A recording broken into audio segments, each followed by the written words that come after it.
Hello students. तो हमने chapter 3 ख़त्म कर लिया finally and we are going to start chapter 4। Chapter 4 आपका क्वाड्रेटिक इक्वेशन है जो आपको थोड़ा बहुत मिलता जुलता मिलेगा पॉलिनोमियल से। ठीक है, जैसे वहाँ पर हमने क्वाड्रेटिक पॉलिनोमियल पढ़ा था उसी का एक्सटेंशन आप मान सकते हैं कि क्वाड्रेटिक इक्वेशन है। ठीक है, तो यहाँ पर भी हम लोग किसी एक वेरिएबल के साथ डील करेंगे जिसका सॉल्यूशन किस तरह से निकालना है उसके बारे में हम सीखेंगे। ठीक है, तो जो क्वाड्रेटिक इक्वेशन है वो एक्चुअली जो फॉर्म होता है उसका पॉलिनोमियल का फॉर्म आपको याद होगा किस फॉर्म का होता है। क्वाड्रेटिक पॉलिनोमियल होता है ax² + bx + c फॉर्म में होता है, इजंट इट। एंड इसी को जब हम इक्वल टू 0 कर देते हैं तो वो क्वाड्रेटिक इक्वेशन बन जाता है। तो यहाँ पर एक चीज़ आपको ध्यान रखना है कि इसमें जो डिग्री होता है, डिग्री ऑफ द पॉलिनोमियल, वो 2 ही होता है। तो क्वाड्रेटिक इक्वेशन का भी जो डिग्री हाईएस्ट पावर है वो 2 होता है। एंड इसमें आपको एक वेरिएबल मिलेगा, जैसे पिछला चैप्टर में हमने 2 वेरिएबल का किया था, तो इसमें एक ही वेरिएबल मिलेगा एंड किस तरह से उसका सॉल्यूशन निकालना है वही चीज़ हम इस चैप्टर में सीखेंगे। ठीक है, एंड एज यूजुअल कुछ सम्स होगा एंड कुछ आपका वर्ड प्रॉब्लम्स रहेगा। हमको वर्ड प्रॉब्लम्स को कैसे क्वाड्रेटिक इक्वेशन में बनाना है इसके बारे में सीखना है। तो आइए इसका इंट्रोडक्शन स्टार्ट करते हैं फटाफट, देन इसका एग्जांपल्स होगा, उसको देख करके हम एक्सरसाइज का सॉल्व करेंगे। तो आज के क्लास में हम क्या करेंगे, इसका इंट्रोडक्शन करेंगे। ठीक है, तो let's start. Hello students, welcome to the another class of CBSE 10 mathematics. और आज जैसे कि अभी बताया मैंने, हम जो चैप्टर स्टार्ट करने वाले हैं वो है यूनिट 2 मतलब अलजेब्रा का आपका नेक्स्ट चैप्टर क्वाड्रेटिक इक्वेशन। ठीक है, इससे पहले हमने अलजेब्रा में से कौन कौन से चैप्टर कवर कर लिए। पॉलिनोमियल्स हमने कवर कर लिया, हमने pair of linear equation in 2 variables cover कर लिया, जो 2 चैप्टर हमने कवर कर लिया already. Now we will start quadratic equation. ठीक है, तो क्वाड्रेटिक इक्वेशन इसको समझना तो बहुत ही इजी है। आपको तो पता है क्वाड्रेटिक पॉलिनोमियल क्या है, राइट। क्वाड्रेटिक पॉलिनोमियल का जो स्टैंडर्ड फॉर्म है, हम कैसे लिखते हैं quadratic polynomial, polynomial of the form ax² + bx + c। इस फॉर्म में जो पॉलिनोमियल रहता है उसको हम लोग बोलते हैं क्या, क्वाड्रेटिक पॉलिनोमियल। यहाँ पर आपको ध्यान क्या देना है कि degree of the polynomial is 2। ठीक है, जहाँ पर डिग्री ऑफ द पॉलिनोमियल हमारा 2 होता है and polynomial is of the form ax² + bx + c, इसको हम लोग क्या बोलते हैं, इसको हम लोग बोलते हैं क्वाड्रेटिक पॉलिनोमियल, राइट। याद आया, ये हमने पॉलिनोमियल चैप्टर में ऑलरेडी किया हुआ है इसके ऊपर क्वेश्चंस। तो इसी इक्वेशन को, ये जो इक्वेशन है इसको अगर ax² + bx + c where a should not be equal to 0, ये भी हमको पता है कि a क्या नहीं होना चाहिए, a should not be equal to 0, a 0 नहीं होना चाहिए। यही जो इक्वेशन है इसको जब हम 0 से इक्वेशन कर देते हैं, 0 से इक्वेट कर देते हैं, then it becomes quadratic equation. क्या बन जाता है ये, क्वाड्रेटिक इक्वेशन। तो बस इतना ही चीज़ हम करते हैं, क्वाड्रेटिक पॉलिनोमियल को 0 के साथ इक्वेशन बना दिया, वो बन गया हमारा क्वाड्रेटिक इक्वेशन। ठीक है, नाउ ये क्वाड्रेटिक इक्वेशन क्यों सीखना है हमको, क्योंकि ये क्वाड्रेटिक इक्वेशन को यूज करके कई सारे रियल लाइफ सिचुएशन हम जो है सॉल्व कर सकते हैं। ठीक है, जैसे एग्जांपल दिया हुआ है, लेट अस सी की एग्जांपल क्या है एंड कैसे क्वाड्रेटिक इक्वेशन इसमें अप्लाई हो सकता है एंड इसको हम सॉल्व कर सकते हैं।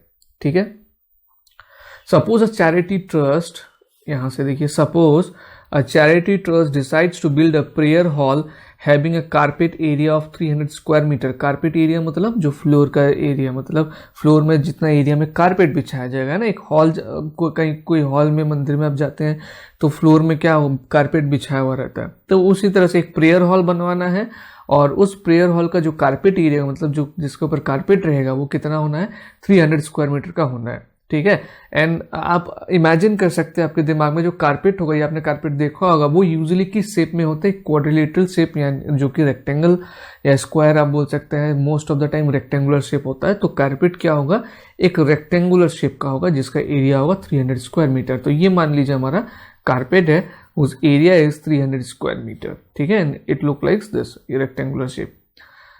So with its length 1 meter more than twice its breadth। अच्छा, ये कंडीशन बोला है कि जो हमारा कारपेट एरिया है वो 300 स्क्वायर मीटर होगा। अब इसमें लेंथ के बारे में क्या बोला है, ध्यान दीजिए, length 1 metre more than twice its breadth. जो लेंथ होगा वो ब्रेथ का ट्वाइस से 1 ज्यादा है ना, 1 metre more than twice its breadth, मतलब ब्रेथ जितना भी है उसको 2 से मल्टीप्लाई करेंगे तो ट्वाइस हो गया, उससे 1 ज्यादा, मतलब उसमें और 1 ऐड कर देंगे तो हमको क्या मिल जाएगा, लेंथ।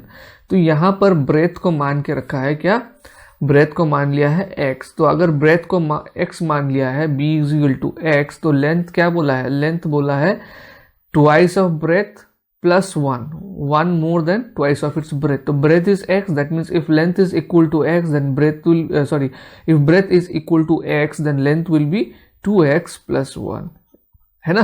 तो ये देखिए ये हमारा ब्रेथ हो गया, ये हो गया लेंथ, एंड इसका एरिया क्या है 300 मीटर स्क्वायर।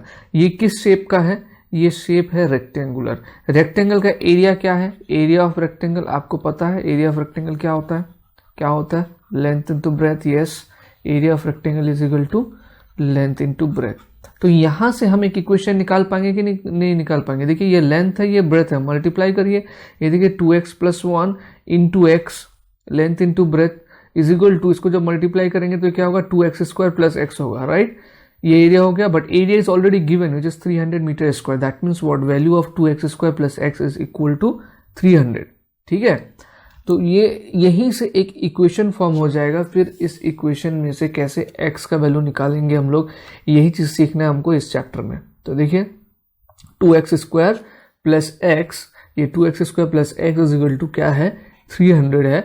ये 300 को आप इधर लेके आ गए तो ये क्या बन गया, यहां से यहां तक सिर्फ अगर देखेंगे तो ये क्वाड्रेटिक पॉलिनोमियल है, लेकिन ये पूरा ये बन गया है हमारा क्या, quadratic equation. Now we have learned how to make a given problem या how to design a given problem into a quadratic equation, ठीक है। कि क्वाड्रेटिक इक्वेशन में कैसे हम कोई भी गिवन प्रॉब्लम को जो है चेंज कर देंगे। ये बहुत ही ईजी है, जैसे आपने pair of linear equation in 2 variables में किया है वैसे ही आप सीख जाएंगे इसमें भी करना। लेकिन इसमें जो जरूरी बात है कि इसके बाद ये तो हमको मिल गया इक्वेशन, इसके बाद हम इसका सॉल्यूशन कैसे निकालें, कैसे हम इसका लेंथ फाइंड करें, कैसे हम इसका ब्रेथ फाइंड करें।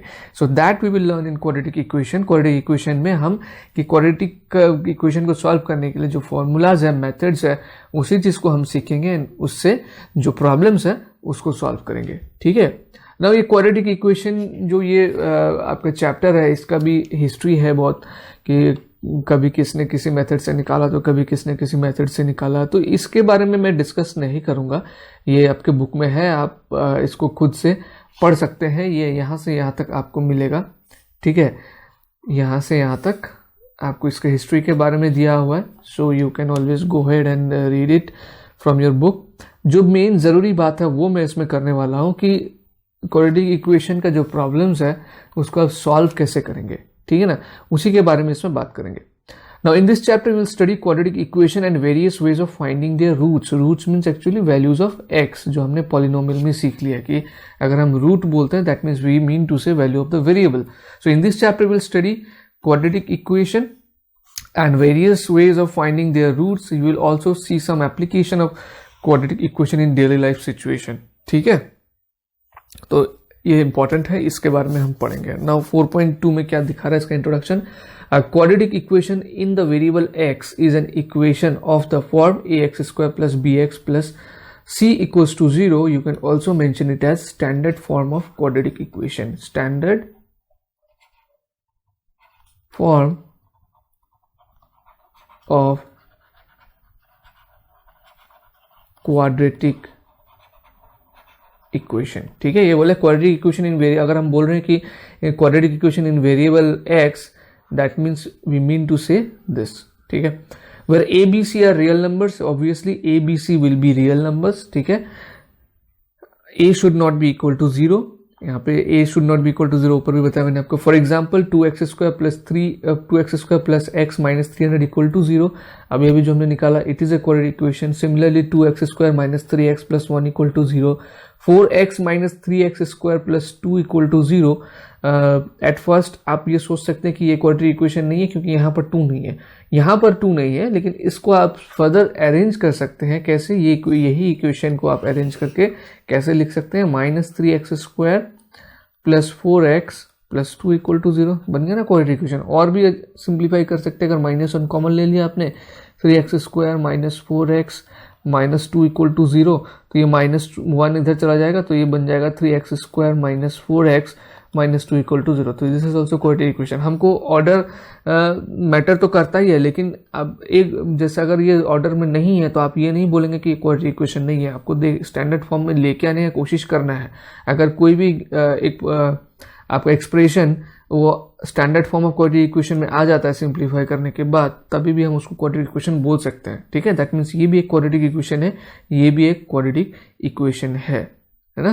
तो सर ने तो बोल दिया था x square plus B x plus c equal to 0 quadratic equation है, जो कि इसमें नहीं है, तो इसका मतलब ये नहीं होगा, ऐसा नहीं है, ठीक है। अगर आप इसको A X square plus B x plus C form में रिप्रेजेंट कर पा रहे हैं बाय सिंप्लीफाइंग, ठीक है, या फिर इसको और सॉल्व करके, देन डेफिनेटली हम उसको करेंगे एंड उसके बाद हम कंक्लूजन निकालेंगे वो क्वाड्रेटिक इक्वेशन है या नहीं है, ठीक है। In fact any equation of the form p x equal to 0 where p x is a polynomial of degree, ये डेफिनेशन इंग्लिश में लिखा हुआ है, जो चीज़ हमने समझना था समझ लिया, बताए तो हमें बोले कोई भी पॉलिनोमियल, पी एक्स मतलब क्या, पॉलिनोमियल इन टर्म्स ऑफ 0, कोई भी पॉलिनोमियल जिसको हम लोग 0 के साथ इक्वेट करते हैं, where p x is polynomial of degree 2, और वो पॉलिनोमियल कोई भी मतलब वो ऐसा पॉलिनोमियल होना चाहिए जिसका डिग्री क्या होगा, 2 होगा, ठीक है, उसको हम लोग बोलेंगे क्वाड्रेटिक इक्वेशन। मतलब a polynomial of degree 2 when it is equated with 0, equated मतलब इक्वल टू 0 करना, then it forms quadratic equation. But when we write the terms px in descending order of their degrees, then we get the standard form of quadratic equation, ठीक है। जैसे हम इसको px को descending form में लिखते हैं तो we get the standard form actually, है ना, that is ax square plus bx plus c is called the standard form of quadratic equation। हमने ये पहले ही पढ़ लिया है। Now quadratic equation arise in several situations in the world around us and in different fields of mathematics. Now we will consider a few examples and understand how to solve this quadratic equations, ठीक है। So let us solve some examples.